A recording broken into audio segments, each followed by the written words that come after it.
Jam wali bandiraɓe, jam nyalli, jam hiri musidɓe, mi salmini on nokku kala ko wontirɗon. Haray ko bandirawo moɗon Abdoullahi ari ɗo sendo dagol e moɗon, weltare mawne nde heɓuɗen. Haray ɗum ko andingol on wondema Apple ɓe moƴƴinayɓe ɗe ewnorɗe wiyeteɗe iPhone e alluje wiyeteɗe iPad malla fogirɗe wiyeteɗe MacBook. Haray ko ɓen ɗon ɓeyditani en piiji kesi e juɓɓuli maɓɓe ɗi, juɓɓuli iPhone e iPad e MacBook.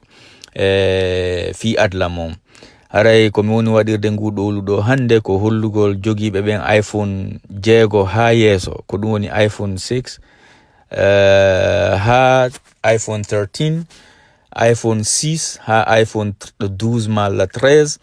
hollugol ɓe ko honno ɓe wawata heɗintinirde iPhone maɓɓe malla iPad maɓɓe fino ɓe heɓira ɗi piiji kesi ɗi Apple waɗani en ka nder iPhone e ka iPad.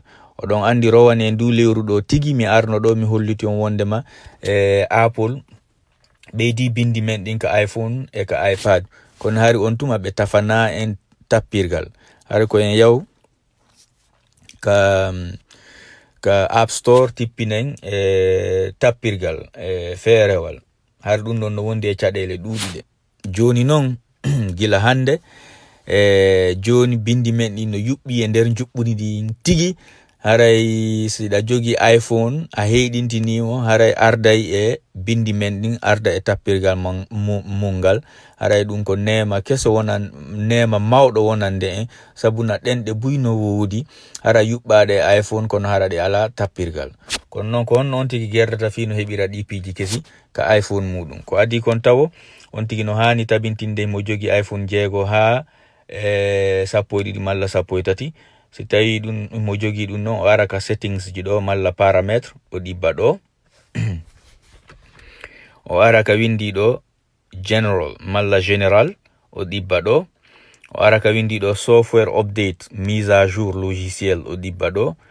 ɗum ɗo ko fi heɗintingol juɓɓudi woni nin ka iPhone makko. Min mi heɗintinino ko ɗum waɗi miɗo jogi ɗo iOS 15.2. haray ɗon hani heɗintinde onon kadi juɓɓudi mon ndin, juɓɓudi iPhone mon on malla iPad mon no heɓiron ko fanɗi wo fanɗi 15.2. Si on heɓi ɗum ɗon, si lanni heɗintinde si timmi on yiltoto ka general ɗo,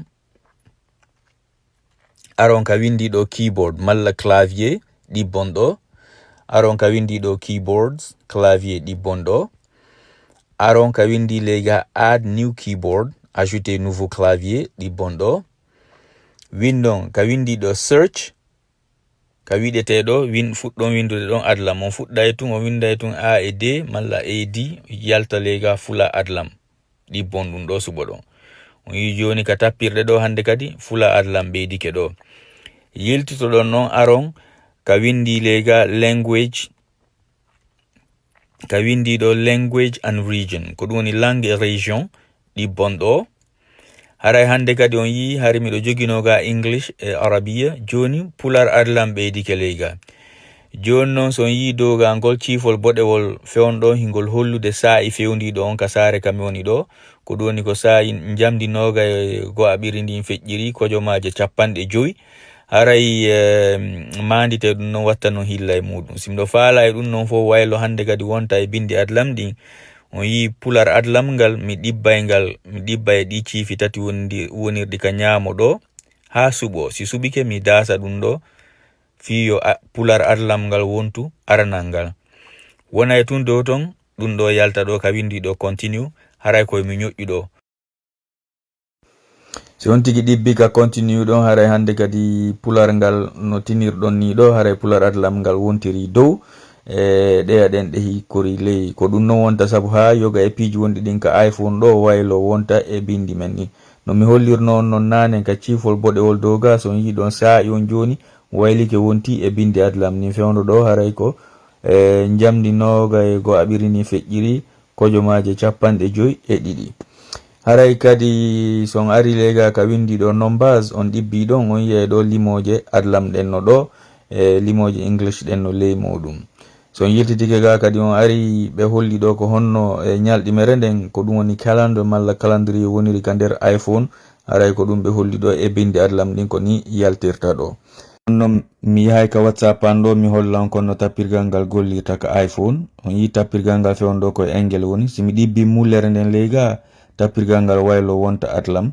Joni miɗo wawi windude kala komi faala ɗo e atlam. Simiɗo faala noon siddude ƴiyal komi ɗibbugal laabi ɗiɗi mi yawna. Simiɗo faala podde masal komi ɗibbu laabi ɗiɗi mi yawna. Simiɗo faala windude ƴiyal gotal ngal laabi ɗiɗi mi jokkidira haray komi ɗibbungal ɗon ƴiyal laabi tati mi yawna. Wana mono windude Allah. Haray ko ni tappirgal ngal gollirta ka iPhone ɗo. Haray musidɓe ko ɗum mi marno ko mi holla on ɗo. Haray on jarama fota.